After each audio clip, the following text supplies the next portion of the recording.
Everyone talks about Bitcoin cycles, but almost no one actually measures them. Today, I'll show you the real numbers behind every cycle, the lengths, the drawdowns, where we are right now, and statistically what the next bottom could look like, based only on data, not hopium. And spoiler, the numbers are starting to rhyme. But not in the way most people expect, because the deeper you look into this data, the more it reveals structural behaviors that most analysts completely overlook. Let's start with the most objective framework we have, cycle length. When you plot Bitcoin's cycle lengths in weeks, a pattern appears that is incredibly tight. Cycle 2, 208 weeks from peak to peak and bottom to bottom. Cycle 3, 204 weeks.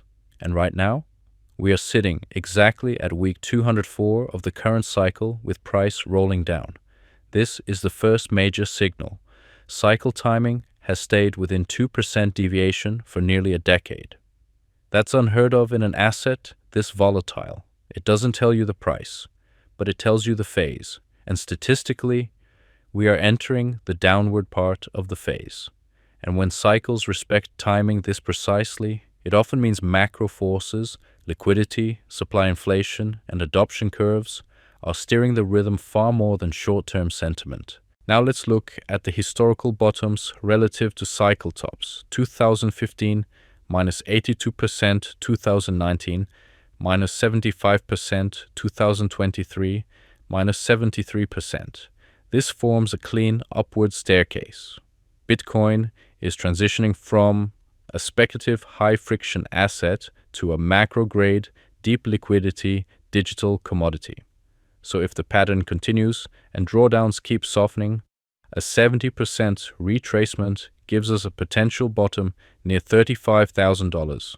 Not doom, not euphoria, a realistic median between deep bear cycles and modern structural demand. Every cycle's worst point is rising. This isn't hopium. It's structural. Bitcoin is behaving less like a speculative bubble and more like a high capitalization macro asset. Once the worst case scenario stabilizes, it becomes easier to define the statistical floor of each future correction, which leads into our next metric. One of the most overlooked yet powerful metrics: how long Bitcoin trades above or below the 50-week simple moving average during a cycle. Our 50-week simple moving average heat map shows something fascinating. Across past cycles, Bitcoin spent 800 to 1,000 days above the 50-week simple moving average, 300 to 400 days below. This ratio is incredibly stable, like market heartbeat. Right now, we just completed a 140-week, 980 days streak above, and we're now 5 weeks below after a breakdown. A similar micro breakdown happened in February 2020, after which the uptrend resumed. So from a micro-trend perspective, bull continuation is not off the table.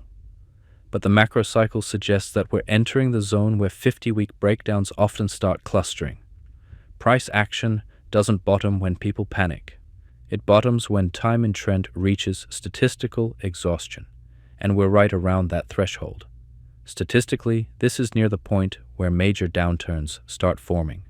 Long streaks above the 50-week SMA usually precede the exhaustion of bull momentum, and historically the transition from strength to weakness begins gradually, exactly like what we're seeing now.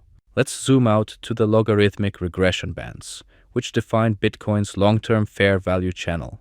The lower band, historically touched during every macro bottom, sits at approximately $50,000, the historical fair value floor. Regression models are particularly powerful for Bitcoin because they smooth out halving volatility, multi-year expansions, and speculative phases into a single long-term trajectory. To understand where Bitcoin tends to bottom, you need one of the most reliable long-term anchors in all of market analysis, the 365-day exponential moving average, or EMA. It's a moving average that gives more weight to recent price, but still smooths out daily noise, which makes it a perfect indicator of true long-term trend direction. The 365-day EMA is essentially Bitcoin's yearly fair value gravity line. Whenever price gets far above it, euphoria usually peaks. Whenever price falls far below it, macro bottoms form. And here's the important part. The 365-day EMA currently sits around $49,000. This is almost identical to the lower zone of the long-term logarithmic regression band, which means completely independent models, one structural, one trend-based, are converging on the same number. This doesn't mean Bitcoin must go there, but historically, price always gravitates back toward its yearly trend line after major expansions. As Bitcoin matures, volatility compresses and deviations from the EMA shrink, which brings us to the next metric. The more capitalized Bitcoin becomes, the harder it is for price to deviate far from this yearly mean, which makes the EMA one of the few indicators that gets more accurate over time, not less. One of Sigma Quant's key metrics is the percent distance from EMA, how far price sits above or below the 365-day EMA. This single metric shows Bitcoin's entire life story. 2017 top. Bitcoin reached plus 1,400% above its EMA. This was peak speculative mania, a young, thin market. 2021 top, only plus 600% above EMA. Still euphoric, but far more capitalized. 2024 top, just plus 200% above EMA. No blow-off top, no exponential spike. The market is now institutionally heavy. This compression is not random. It's the signature of maturing liquidity, deeper order books, and broader ownership. Again, Bitcoin is maturing. The blow-off tops are shrinking. The market is getting heavier, more institutional, more efficient. Today we are still 84% above EMA, which statistically leaves plenty of room for downside, even if the final bottom isn't as deep as prior cycles. Bitcoin can correct 20 to 40% and still remain in a healthy macro bull trend. And combining all EMA models, regression bands, and cycle behavior, we don't get a single target. We get a probabilistic range, the most accurate way to analyze mature assets. Probability bands matter more than fixed predictions because Bitcoin's volatility profile is compressing, making ranges far more realistic than absolute calls.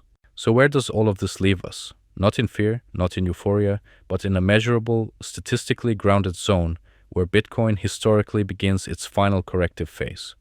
At this point in the cycle, data starts to matter more than emotion. History doesn't repeat, but it gives us a map. And right now, that map is pointing toward the same zone Bitcoin has visited in every major cycle. And if you want the full deep dive reports, charts, and long-form quant breakdowns, join us on Substack. That's where the full Sigma Quant research lives. If you want to keep following this with clear, research-driven tools, subscribe to the channel. We'll keep updating every key metric as the cycle unfolds. In a market full of noise, data is the only edge that lasts.